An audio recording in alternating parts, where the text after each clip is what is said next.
Welcome back and thanks for joining us. This PowerPoint presentation and the accompanying narration were created for East Texas Baptist University for use in Criminal Justice 3316 Critical Incident Management, and I am Dr. Eric Hillman.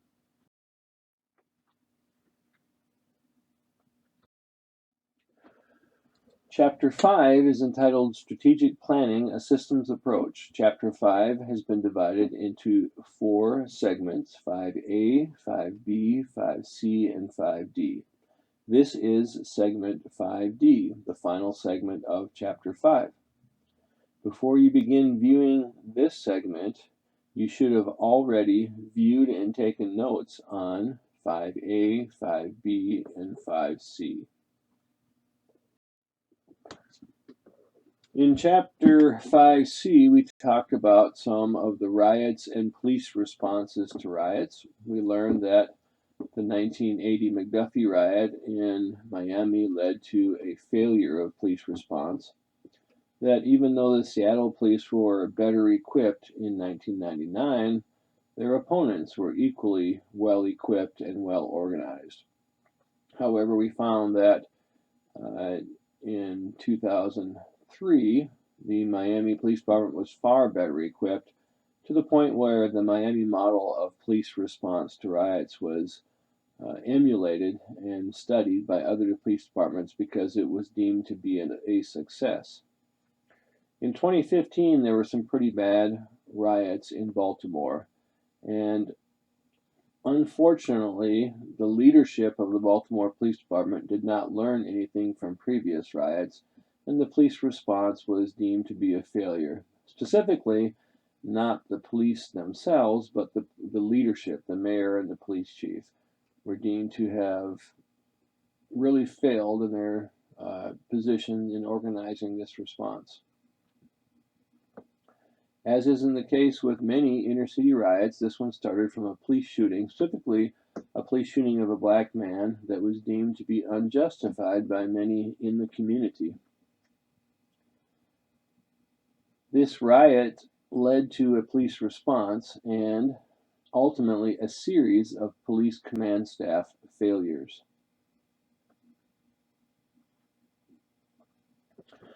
Because the Baltimore Police Department would not self-analyze, would not admit that they made the mistakes, specifically the leadership in the police department and the mayor, the Fraternal Order of Police, which is the largest police union in the United States, took it upon themselves to release an after-action report. In that report, they identified 24 police command failures.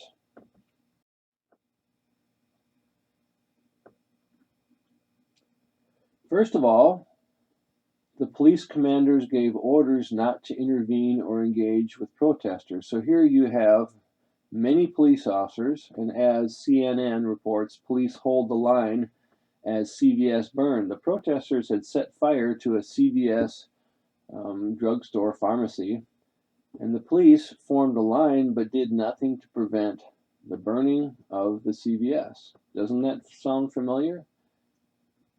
For some reason, in 2015, and this is 35 years after the 1980 McDuffie riots, the police commanders are following the same failed strategy that Miami-Dade police command staff followed in 1980. If you don't intervene, the protesters are emboldened and they do even more bad things. Since the police commanders gave the order not to intervene, the police did nothing. It's not that there weren't enough police officers, and it's not that the police were afraid. It's that the police were given commands by the command staff following direction from the mayor to not intervene. So Baltimore burned and the police did nothing.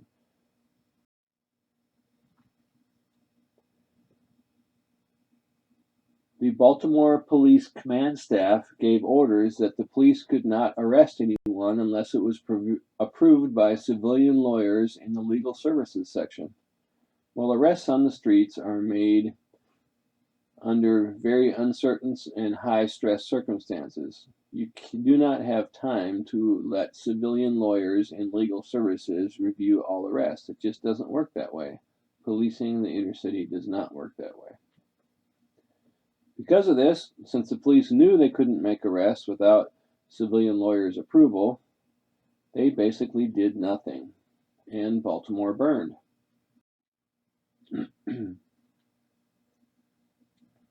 Some police units were forbidden to wear protective gear. Remember, you need protective gear in a riot because people will be throwing rocks at you, sticks at you, fighting you, hitting you. And the police command staff in the mayor's office said, well, we don't want to inflame tension, so let's put the police officers out there without any protective gear so the people don't get too upset. Well, then when the police were attacked, because they had no protective gear, they were forced to retreat. When the police retreated, then protesters set fire to police cars, among other things. This borders on foolishness by the police command staff.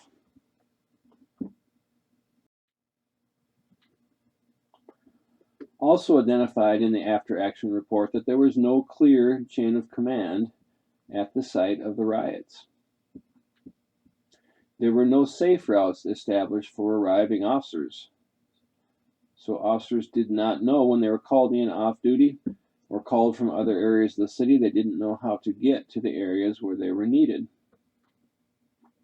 There were no staging areas where they could meet and be equipped. Many officers responding off duty or responding from other parts of the city in normal police clothes did not have riot equipment. They should have been staged in one area and provided the equipment before they were dispersed where needed, but there was not even staging areas identified. Instructions from supervisors were conflicting, and that is directly related to no clear chain of command. One sergeant saying, go to this corner, one lieutenant saying, go to that corner, etc. Police did not know what to do because no clear chain of command. Police officers were sent to the front lines of the riot who had no training in riot control and no use of riot equipment. In this picture, you see an officer who's got no gear to protect his own arms and his own face and his own breathing from this very high-intensity pepper spray. He's trying to spray protesters, and he's getting it all over himself. That's not his fault. That's a command staff failure for failure to train and failure to give correct equipment. Police worked on multiple shifts. Some were not given rest breaks for 24 hours. Can you imagine fighting protesters for 24 hours without rest? It just doesn't work that way. Normally, police departments will work 8-hour shifts. It's not unusual, and it's actually common to have police forces revert to 12-hour shifts during crises like this. But 24-hour shifts is way too much for the high-intensity confrontations that police officers are expected to face. Police were sent out to face rioters, and there was no logistics plan. Remember in the ICS command chart that one of the elements is logistics section chief. Logistic means the person who has got to come up with supplies. Can you imagine sending police officers to fight protesters with no provisions for food or water for the police? A complete command staff failure. There was no plan to care for injured officers. Police officers were sent to the front lines of the rioting. Some officers were injured, and no one had thought that we should have a staging area for ambulances for the police officers. So now you have police officers getting injured and no plan to care for them.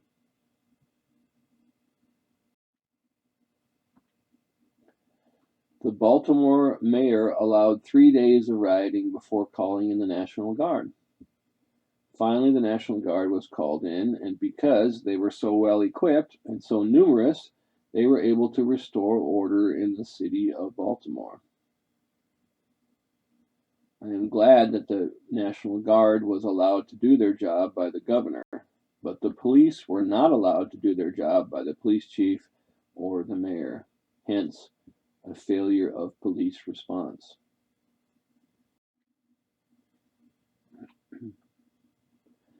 Mayor Rawlings Blake, that's her at the podium, held a live televised press conference. Among other things, she explained that she actually ordered the chief to restrain the police, to not allow the police to respond. And this is a quote from her press conference. "We also gave those who wished to destroy space to do that as well." Unbelievable. You have a mayor of a city getting on television explaining to the protesters, you can do whatever you want. We'll give you space to destroy things if you want to. Utter failure of leadership. Does a passive approach work during riots? Well, on the streets, you do want good police-community relations on the day-to-day operations of the police. But when you have a riot, a passive do-nothing approach never works. It didn't work in 1980 in the McDuffie riots in Miami, and it certainly didn't work in the 2015 Baltimore riots. It never works. When you have riots, the police have to respond in force. There is no other acceptable response. Should police try not to inflame tensions? As a general rule, of course. In the day-to-day operations of the police should try to talk their way out of situations rather than fight their way. The police should try to engage the community. The police should try to work together with the community to solve problems. But this approach, this passive approach, does not work during riots. The problem is the police response was headed by politicians rather than real police officers. Politician Mayor Rawlings Blake, in an effort to preserve her political career and her constituencies, in an effort not to lose voters, decided to placate the rioters. Police Commissioner Batts, of course, was appointed by the mayor. He didn't want to lose his job, so he did whatever she said.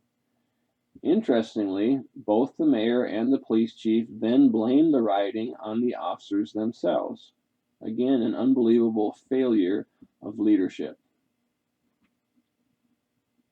The mayor later fired the police chief because of the rising homicide rate in Baltimore. All politics. In the end, if you allow a rioting mob to attack innocent civilians and tell your police officers do not respond, that is simply pathetic. There's no easier or better way to put it. When you allow your city to be looted and burned and tell the police do not respond, that is a strategic management failure. This entire chapter is on strategy. You couldn't get a bigger strategic management failure than what you had from the mayor and the police chief in the 2015 Baltimore riots. Putting officers in danger on the front lines of riot control and not giving them proper equipment because you're afraid of losing voters, that is a strategic management failure. Feeling the humiliation and lack of support by management and the mayor in the Baltimore Police Department, after these riots were over, a huge number of officers began applying to other departments.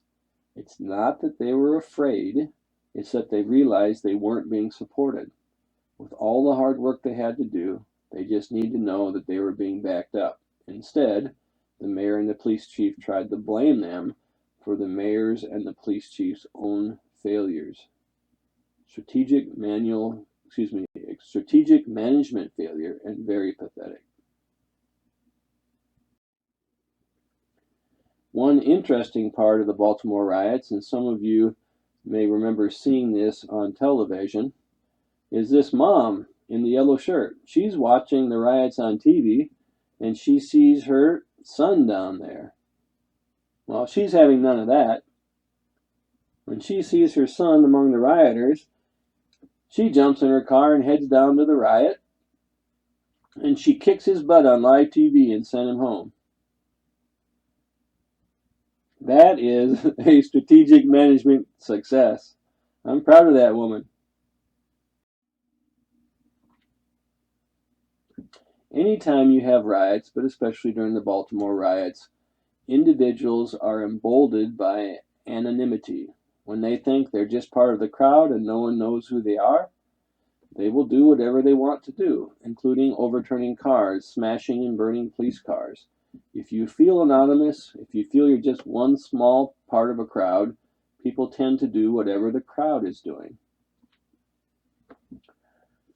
They call this the herd mentality. Since everyone else is doing it, it must be right. Since hundreds of people are rioting and looting, it must be the right thing to do. Mobs are scary. Mobs will do things that individuals won't do on their own. So what is the real lesson to be learned? First of all, that if the mob, the rioters, the criminals see the police as weak and indecisive, the crowd is going to challenge their authority. Now, we are specifically talking about riots here. We're not talking about day-to-day police operations. The police in a riot have to respond in strength and in force, properly equipped and properly backed up by the administration. If not, the crowd is going to go crazy thinking the police can't do anything. The worst possible response is what happened in Baltimore. The police arrived at the scene and then did nothing. That told the rioting crowd the police are powerless to stop us. Some commentators feel like it would actually be better if the police didn't even show up at all, because then at least in the rioters' mind, the police had some authority. Or if the police show up, then they need to respond and use that authority. But to respond and do nothing is probably the worst possible outcome at the scene of the riot. If you ever become a police commander, don't let your decisions be a strategic management failure that will be talked about in criminal justice classes for years to come. So what do we need to do? Well, first of all, we do need riot intervention strategies, and they need to happen early in the riot. When you have a riot, you respond in force and you make sure they understand rioting is not allowed.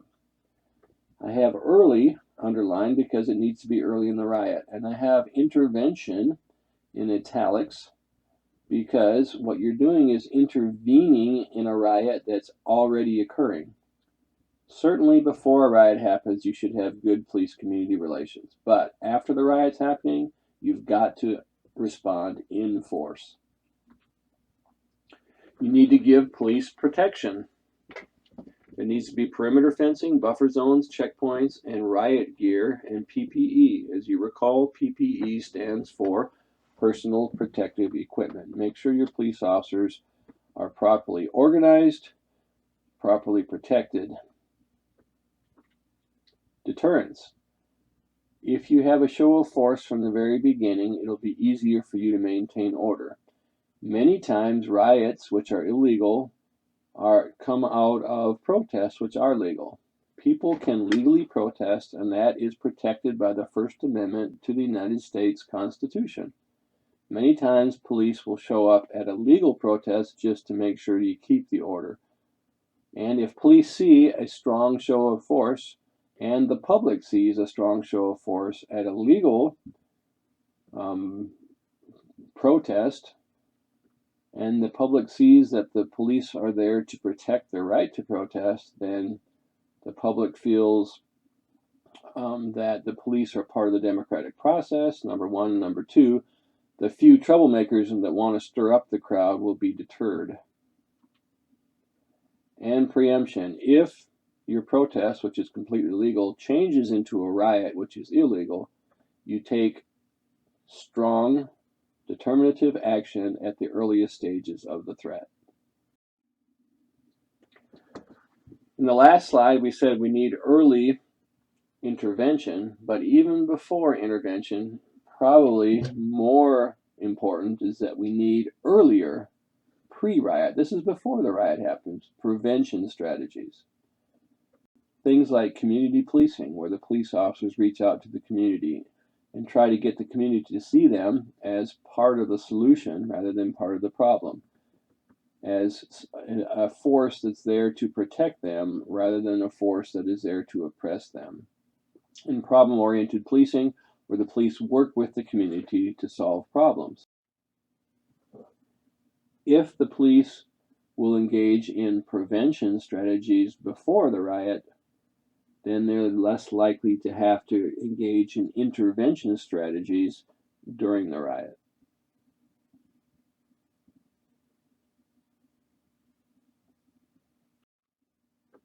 And that's the end of Chapter 5D, and actually the end of Chapter 5 completely. After you've finished Chapter 5D, I encourage you then to proceed to watch and take notes on the multiple segments of Chapter 6. Thanks, and have a great day.